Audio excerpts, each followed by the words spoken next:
Mwanzoni kabisa mwa movie yetu tunaanzia ndani ya misitu na mapori makubwa ambapo tunaonyeshwa wanyama wakali kama vile puma jamii ya paka wakiwa wanatembea kwa pamoja. Lakini kuna kijana mmoja anayefahamika kama Croc, ana uwezo wa kubadilika kutoka puma kuwa binadamu. Na hii tabia ya kubadilika amekuwa akikatazwa kutoka alipokuwa mdogo. Lakini sasa alikuwa ni mtafiti, kwa kila siku alikuwa anatamani kujua kwa nini wanakatazwa kuwa binadamu na kuishi na binadamu. Kiu yake ya kutamani kujua siku moja ikamfanya aweze kubadilika kuwa binadamu na akaelekea mpaka katika maeneo ya mjini. Sasa alipokuwa akizurura hivi, kuna baba mmoja aliweza kumuona, akamwonea huruma, akajua ni mtoto yatima, akamwadopti. Waliishi naye kwa upendo kama mtoto wao wa kumzaa. Lakini siku moja mambo yalikuwa yamebadilika kidogo, kwani walipokuwa wakitazama taarifa ya habari waligundua kwamba ni kama mji umevamiwa na wanyama ambao wanasababisha ajali nyingi. Jambo hili lilimsababisha huyu kijana anayefahamika kama Croc kuwa na mashaka na kuanza kujiuliza nini ambacho kinaendelea miongoni mwa wanyama hata waanze kufanya tabia za ajabu kama hizo. Lakini kesho yake mama yake anayefahamika kama Anna alikuwa amemtafutia Croc shule moja nzuri sana. Kwa hiyo akawa anawaaga ndugu zake, lakini moja kati ya ndugu yake akawa anasema nakusindikiza kaka katika shule yako mpya. Na ukumbuke kwamba ninaposema mama yake ninamaanisha mama yake wa kumwadopti, yani yule mama ambaye amekuokota, ameanza kukulea. Lakini pia na dada yake ambaye anafahamika kama Melody alikuwa amekaa siti ya nyuma, basi akawa anaelekea huko shuleni. Lakini wakati safari imeanza kuelekea katika maeneo ya shule, Croc alishtuka kana kwamba kuna kama ndege wawili hivyo walikuwa wakilifuatilia gari lake kutoka mwanzo mpaka safari inavyoendelea. Na kila sehemu ambapo anakunja kona, kila sehemu anayoelekea, hawa ndege waliendelea tu kulifuata ili gari. Ni kama walikuwa wanawafuatilia. Sasa Croc akawa na wasiwasi kwamba isije kawa hawa ni wanyama kama mimi ambao wanaweza kubadilika kuwa binadamu. Sasa ilikuwa ni safari ndefu sana. Hata mishale ya usiku ilipoweza kufika, basi walifika katika hoteli fulani hapa jirani. Sasa walipoweza kufika katika hiyo hoteli, Croc alishangaa kuona wale ndege bado wanaendelea kumfuatilia mpaka hapa. Bwana mdogo alipata wasiwasi sana, akawa anachungulia katika dirisha nyakati za usiku, akaweza kuona mbwa mwitu akiwa anakimbia kwa wingi sana katika hilo eneo. Sasa akawa elewi mbwa mwitu ina maana wako mpaka huko mitaani. Kesho yake alfajiri tena safari ikawa inaendelea. Wale ndege wawili ambao walikuwa wakifuatilia hii gari na wenyewe wakaanza safari pamoja. Yaani kila sehemu ambapo gari hii inaelekea hawa ndege waliambatana nayo. Baada ya masaa kama 5 hivi wakafika katika eneo alilokuwa anaelekea. Ile eneo linaitwa Clearwater High School, yani maji masafi high school. Ni shule ambayo huyu dogo atakwenda kusoma. Asa Croc aliendelea kuwatazama tu wale ndege wawili nini wanafanya baada ya kufika katika hii shule. Hutakaa uweze uamini, wale ndege wakabadilika kwa wasichana wawili wazuri, wakawa wanaingia ndani ya shule hii. Mwamba akiwa haelewi kitu chochote kile, akashangaa pale pale mkuu wa shule anayefahamika kama Lisa akawa amefika na kuwasalimia kwa tabasamu kubwa. Na akawa anamuuliza mwanamama Ana, uliwezaje kumpata mtoto huyu? Mwanamama akawa anasema, mume wangu wakati anaendelea na kazi zake ngumu, siku moja aliona mtoto huyu akiwa anazurura kana kwamba hana mwelekeo. Basi kutokea wakati huo tukawa tumemwadopti. Tumeishi naye vizuri sana kwa upendo na amani. Kiufupi ni kwamba ni mtoto ambaye tunampenda kama mtoto wetu wa kumzaa. Tumetumia kila jitihada zetu kuwatafuta wazazi wake original kwa kuhangaika katika maeneo ya hospitali kutafuta DNA, lakini hakuna DNA ilikuwa na mechi na huyu bwana mdogo. Kwa hiyo mimi na mume wangu tukawa tumemkubali tu kwa kwamba ni zawadi ya Mungu ambayo ameweza kutupatia. Tumeanza kumlea na tumemtunza mpaka hapa. Baada ya mwanamama Lisa kuweza kumsikiliza vizuri sana mwanamama Ana, basi alifurahi sana na kusema hongera kwa malezi mazuri ya kumlea Croc mpaka umri huu alipoweza kufikia. Kwa kweli sisi shule yetu inatoa elimu kwa wanafunzi wa rika zote. Na ndio maana shule yetu imejitenga sana kwa sababu ina mafunzo maalum kabisa, kwa sababu mafunzo haya sio kila mwanafunzi anaweza akayasoma. Tulipokuwa tumepata taarifa ya kwamba unaishi na kijana ambaye hajasoma kutokea chekechea na yupo na umri mkubwa, ndio maana tukakutumia barua ya mwaliko na kukualika huku. Na Elisa akamhakikishia mwanamama kwamba Croc atajua kusoma, atajua kuandika na atajua kila kitu ambacho mtoto mwingine wa shule za kawaida anakijua. Sasa mwanamama alipoweza kutoka nje pamoja na mdogo wake anayefahamika kama Melody, akabakia Elisa mkuu wa shule pamoja na mwamba Croc. Elisa akasema, najua kwamba wewe ni mnyama na katika hii shule wote wanaosoma hapa ni wanyama. Croc alibaki amepigwa na butwaa, inakuaje kitu? Lakini hata kabla Croc hajauliza swali lolote lile, kuna alamu ikawa imegonga, ni kama kengele ya dharura hivi. Wakawa wametoka pale wakiwa wanakimbia. Kumbe bana, mama yake na mwamba Croc pamoja na dada yake Melody walikuwa wakitembea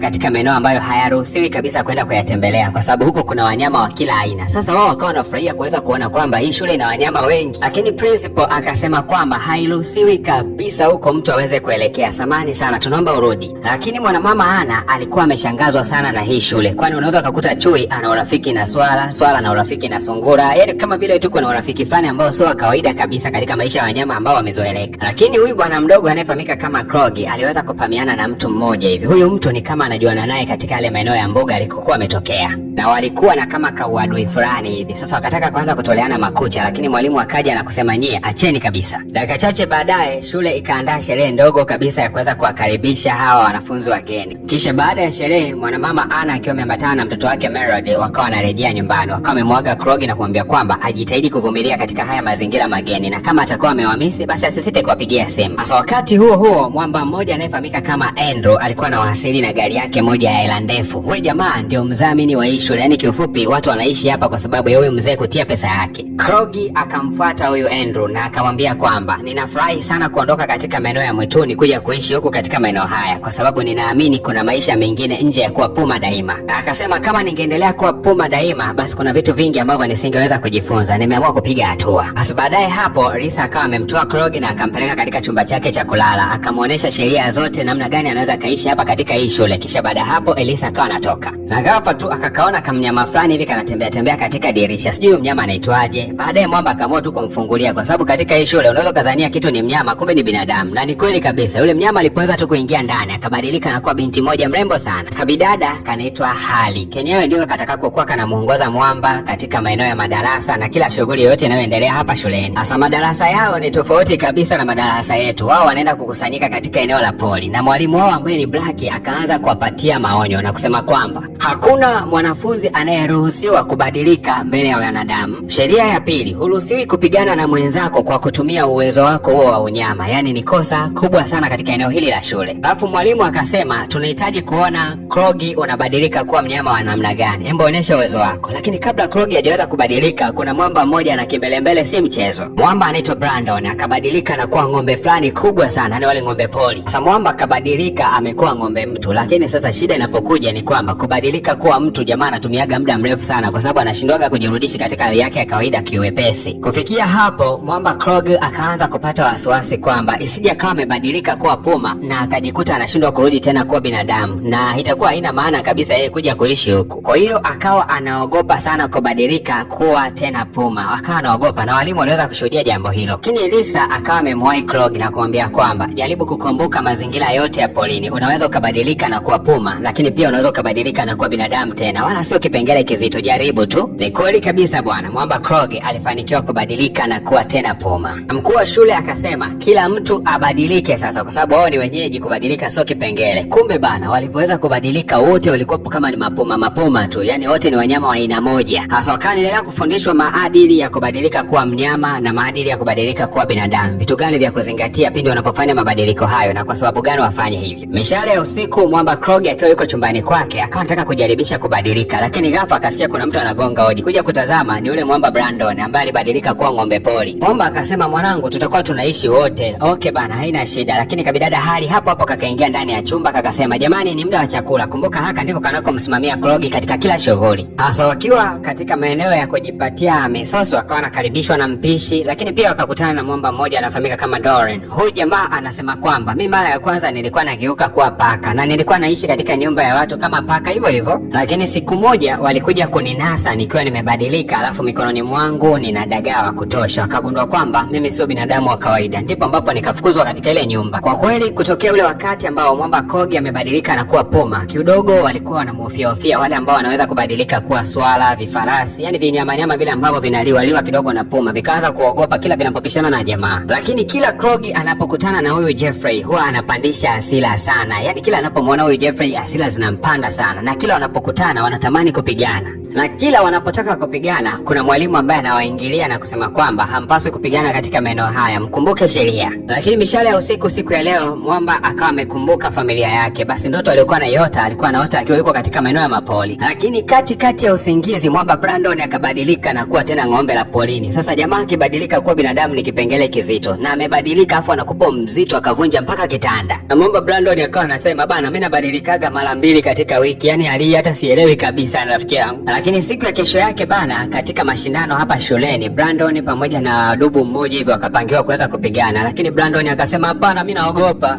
Baada ya mwamba Brandon kuweza kukimbia, basi mwalimu akamchagua Krogi na akasema kwamba Krogi, unatakiwa kuonesha uwezo wako, pigana na huyu dubu. Na mwalimu akaenda kumnusisha harufu ambayo itamsababisha jamaa aweze kubadilika kwa haraka sana kuwa puma. Baada ya kuinusa tu ile harufu, dogo akabadilika na kuwa puma, ila sasa mwili wake ni mdogo tofauti kabisa na huyu dubu. Lakini licha udogo wake, bwana mdogo alijitutumua sana na kuweza kumshinda kumshinda yule dubu. Sasa ilipoweza kufika zamu yule dogo anayefahamika kama Dory aliyekuwa analelewa katika nyumba kama paka, yeye alikuwa anawajambia tu hawa, na harufu yake ukisikia wewe mwenyewe unailisha mapambano. Lakini baada ya kutoka darasani, basi alikwenda kukutana na mwamba mmoja anayefahamika kama Andrew, mdhamini mkuu katika hii shule. Akasema, nilikuona katika maeneo ya mazoezi ukiwa umebadilika kuwa puma, umefanya vizuri sana na leo nakupatia zawadi. Akampatia kile kidude cha kusababisha awe anabadilika kuwa puma kwa haraka. Akamwambia, waga unafanya mazoezi sana. Lakini Jeffrey alikuwa akishuhudia hilo tukio, hakupenda kabisa. Na haka Jeffrey kakamfuata Krogi kakamwambia kwamba inaonekana mdhamini wa shule anakupenda sana challenge na mimi hapa ni kuonesha uwezo wangu, usione madubu. Basi mwamba Krogi akawafuata marafiki zake yule Brandon pamoja na Harry, akawaambia kuwa yote aliweza kutokea kuhusiana na Jeffrey aliyetaka mapambano ili kuweza kudhibitisha kwamba yeye hana chochote kile. Na Brandon akasema, kama ukija kupigana tu sheria ya hii shule unafukuzwa siku hiyo hiyo, kwa usisubutu kuja kupigana na huyo Jeffrey. Lakini Krogi akasema, sitokuwa mnyonge daima, lazima siku moja ndazichapa tu. Lakini haka kabidada kanakofahamika kama Harry kakamuunga mkono Krogi, akasema kwamba hutakiwi kuwa mnyonge, kama mbwai na iwe mbwai. Basi ikabidi tu mwamba Brandon naye kusema kwamba kama mnachokitafuta mtakipata, mimi nawaunga tu mkono. Basi zilipofika nyakati za usiku, wakawa wanachomoka katika maeneo ya mabweni wanaelekea maeneo ya polini kidogo. Hasa unajua balaa la hicho ambacho alikuwa anaenda kukipoteza ama kukitafuta huko polini ilikuwa ni hatari na nusu, usijaribu aisee. Basi nikusiku baki na mimi na tukutane katika episode ya pili. Hasa ili uweze kuiona episode ya pili ni rahisi sana. Enda hapo katika eneo la kusubscribe. Ukigusa hiyo alama ya kusubscribe zitajitokeza chaneli mbili. Unatakiwa kugusa alama ya kusubscribe katika chaneli zote, kwani episode ya pili inatoka humo.